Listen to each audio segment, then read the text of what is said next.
kutuzuia kufanya mambo maovu. Kwa sababu kwa hivyo yale mambo niliyokuwa nafanya, kwa hiyo ni mambo ya kale. Kwa maana neno la Mungu linasema hivi: wakati tumeokoka na tukaingia kwenye uwema wa Bwana,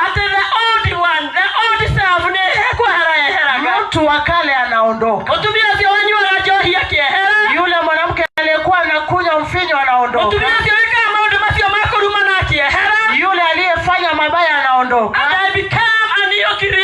Na unakuwa kiumbe kipya. Ili hali mnaniona mahali hapa, ndio maana nina nguvu. Kwa maana nilifanyika kiumbe kipya. Hii mdomo ambayo iliyokuwa haiwezi ongea maneno mabaya, ila itoe maneno ya kumsifu. Mambo mabaya niliyofanya siwezi kufanya, kwa sababu kuna uzuri uliofanyika kwangu. Ndio tumekuja kutakasa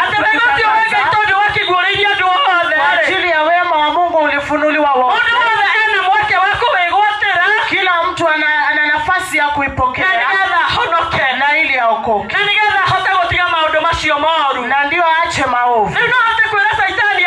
Sasa naweza mwambia shetani, mimi ndivyo nakuambia, siwezi kufanya, kwa maana namwogopa Mungu. Jioni hii leo sikai kama mtu tu,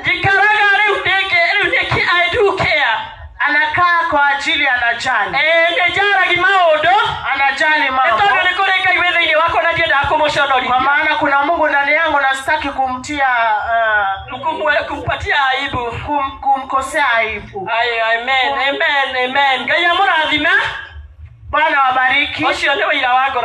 Hiyo ni ushuhuda wa roho yangu. Wakati huu nitawasalimu. Amen. Bwana asifiwe.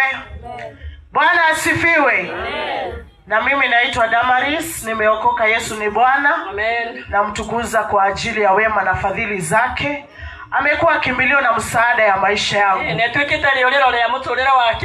Na nigeneta ni uko rode haha. Anafurahia kwa kuwa hapa.